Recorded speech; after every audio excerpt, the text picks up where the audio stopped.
You're watching episode 182 of the Mamas con Ganas podcast. Today I interview Melissa Saavedra, founder of Steamy Lit. Steamy Lit is a book subscription service that pairs romance novels with specially curated items that will have you celebrate self-love and embrace your sexuality. Stay tuned, because it's about to get real steamy. Hi, Melissa. Welcome to the Mamas con Ganas podcast. Hi, how are you?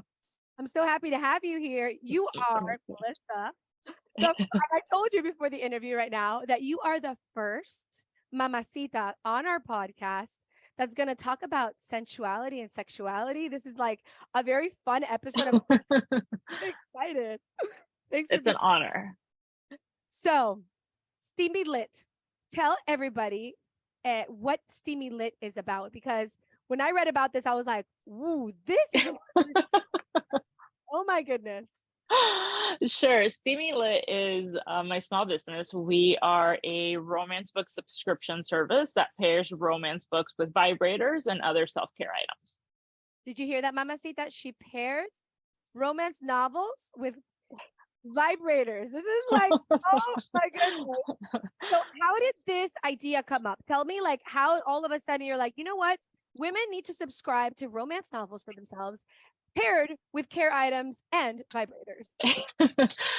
So a lot of it happened during the pandemic. I was quarantining by myself. My spouse at the time was deployed, and I just really turned to romance books for just happy endings in general. But they had like a double intention here. And as I was like reading books, and like you're reading these sex scenes that are super hot, or just like very intimate moments, or just like different things like that, I was like, is no one else horny? Like, what are we doing? Like, are we masturbating? Are we not? Like, what are we doing? And that's kind of how the idea came about, of like, wow, someone should really like make this an experience. Like, should be romance books, vibrators, and just like self-care items to just like embrace self-love. And that's kind of how I came up with the idea. So interesting. And then on top of that, I know that you're also elevating writers from our community. Tell us a little bit about that, and how you also want to diversify what it means, like romance novels in general. Yeah.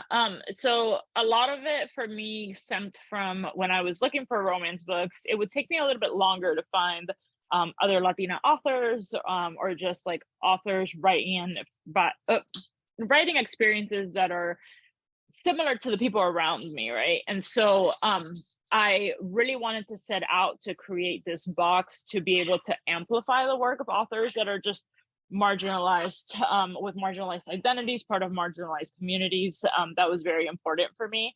And just like, I feel like there's nothing more powerful than being able to see yourself in a book, in literature, in media, and whatever that is. And while like we still have a long way to go, I think it's gotten better. Like, I do wish that when I was younger and I had started to turn to reading, I had been reading about like Latinas in my books, right? And so that was really important for me to just be able to like put together this box that diversified people's reading and their bookshelves. And just, I feel like reading about experiences different than your own. Yes. And I have to ask this question. How do people react when you tell them like what you do? Because I feel like in our community, like sex can be very taboo, and like vibrator. Oh my gosh. You do not that like about that with your mother. You know what I'm saying? That was a very interesting conversation with my mother when I told her, like my mother that has never even talked to me about an orgasm, that I was like, hey, I'm doing this. And of course I had to say it all in Spanish. So I was like, how do you say vibrator in Spanish, to Google? Like, so yeah, and I think that was a big part of it for me too. And like, as my journey with the box continues, I've learned that just talking about sexuality, female orgasms, our pleasure is so taboo, and so like it's such a shameful thing, right? And it shouldn't be. I feel like our bodies being able to orgasm and create these feelings of pleasure is like amazing, and we should embrace that. But when we grow up in cultures where we don't talk about them, right? Like we're taught to be shamed of it, or ashamed of it. And so having that initial conversation with my mom was interesting, and we still have a lot of those. Like the first time she helped me pack boxes, she was like, I have like a video of her like opening each vibrator, and she's like, huh, and I'm like, do you want to try one? Like, take one home, like, here you go, but that in our communities we don't talk about it. So I really had to come up on like a lot of that. Okay, like, we're doing it, so I have to tell her, and we have to have these conversations. And it's always interesting, like, different people's reactions. I always get the like, wow, how did you come up with that? And then there's always other people who are like, oh my God, that's amazing. So it gives me hope that little by little we're kind of breaking those stigmas around talking about our pleasure and sexuality in general. Yeah, and masturbation, I think that word was like Right. a dirty word. Right. Right. Like, God forbid you masturbate. Yeah. I mean, particularly like when it comes to like religion is very much attached to our cultures, so it was just always considered like a very bad thing to do. Right. Yeah. Yeah, like you said, like the female pleasure, it's just those conversations like, oh my goodness, God forbid that we, that we actually have pleasure, which is interesting because on the flip side, our culture is almost it sort of amplifies male pleasure, but when it comes to women, it tries to diminish it. So I personally applaud you for doing, because you're definitely breaking boundaries and creating conversations in general. And I think creating really important conversations that we've taken too long to have, right? Like, not only a conversation with our mother, but like our conversation with even our group of friends. Like, it's something that we all experience, hopefully. But I mean, there's plenty of studies out there that show that women don't typically orgasm when they're having sex with a male partner. Right. And so, like, there's so much that we need to unpack there. And the way that our culture does celebrate almost this like male pleasure orgasm being this like cool thing to talk about, but not talking about us is not okay. And something that I really found while I used to put up a lot of question boxes for subscribers, and some of the feedback that we would always get was like, the first time they orgasm, they had no idea what was happening to their body. Like, some people were like, I was kind of scared because it was this feeling that I had never read about, I had never talked about. And so, like, when we are pairing romance books with vibrators, not only are we encouraging you to embrace your sexuality, but also, like, through reading these books and reading about different sexual experiences, maybe you learn something that you weren't able to have a conversation about growing up. Yes, and I think that it's interesting, but masturbation, I think it's even more important with women, because it's almost like we have to discover our pleasure in order to be able to orgasm. And that's basically the way that you discover how to orgasm, I would think, for most women. Like you said, there's so many women that are not able to reach pleasure. And then on top of that, if they're being told that masturbation is bad, well, then it's like you almost don't uncover or discover your sexuality and what makes you feel good. Right. Yeah. Wow, that's so cool. Telling you this is going to be something. This is my friends, you have to listen to this. Like this Latina created this company where she sends romance novels, including vibrators. Fun. Melissa, tell everybody where you're from and where you grew up so they get to know a little bit about you. Sure. I was born in Lima, Peru. I moved to the States. I moved to Miami specifically when I was 9. And then I kind of finished, elementary, middle school, high school in Miami until I moved away for college. But I grew up in South Florida. Then I kind of went to the West Coast for a while, and now I'm back in South Florida. So it's been really interesting coming back home. Yeah, absolutely. And you went to the Navy, you were telling me? Yeah, I was in the Navy for 4 years, and that took me to the West Coast. That's so interesting. So you've been around. You've been around, girl. Yeah. Very cool. I have a question for you. Sure.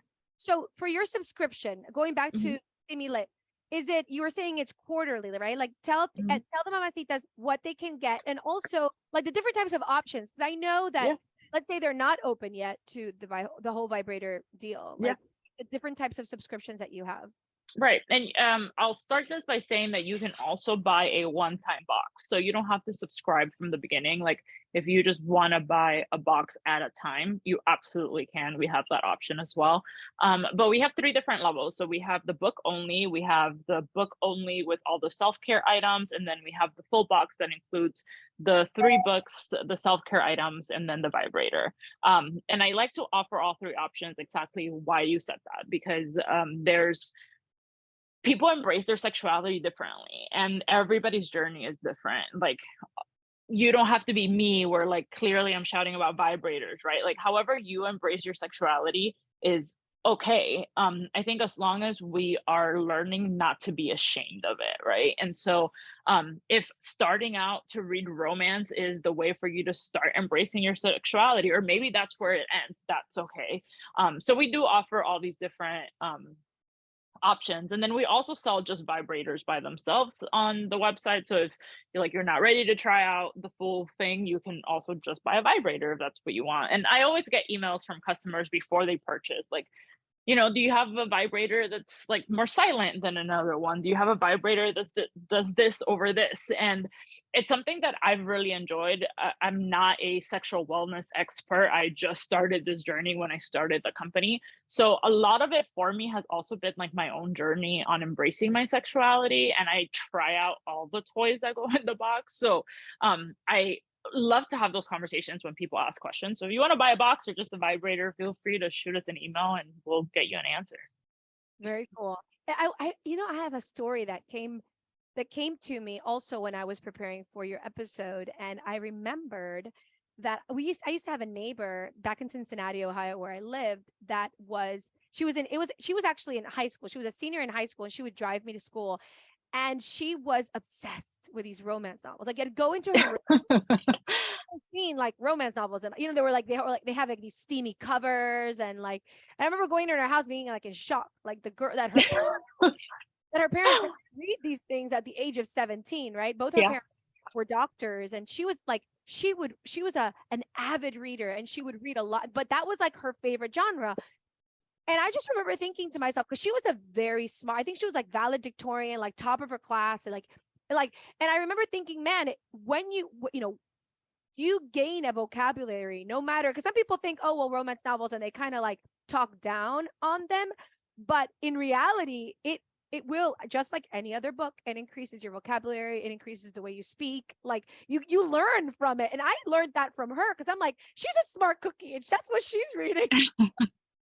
Yeah, what's funny about that is like I think last year an article just came out. I don't remember if it was NPR that published it, but basically they showed that even though book sales had declined for the first time in I don't know whatever years, the romance genre had actually like done some crazy amount of numbers, right? And so I listened to an author talk about this once, a romance author, and it was really interesting because it kind of never dawned on me, but romance books have always primarily been written by women, right? And so, like, of course, the patriarchy is going to try to put down something that is dominated by women. It is a niche that is dominated by women, and it's just so interesting to me when she said that, because I was like, huh, that makes so much sense. That like, of course, women are dominating this, so it has to be lesser than, right? Like society has to view it as lesser than you reading a nonfiction book. But like, I've learned a lot more about like life, romance, just like people's experiences, whether that's with their sexuality, or just like life experiences from romance books than I have ever through a nonfiction book. So I think there's like a lot to say about that. And I think that we are working on, I think romance books have been sometimes just as taboo as talking about masturbating and our pleasure. And so it's been really interesting, like putting these two things together, that as a whole society is like, that's not okay.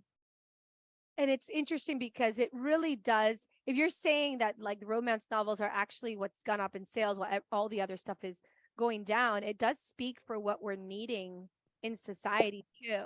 Like what I can see is a correlation of like human contact going down, And, you know, they say that less and less people are actually having like real sex, that it's more about like, you know, sexting and all this stuff. Mhm. And, you know, people needing to read these books and like getting like like pleasure from reading it, and there being a desire for it, speaks for like maybe the need of human contact, and that sort of, you Yeah, know, maybe.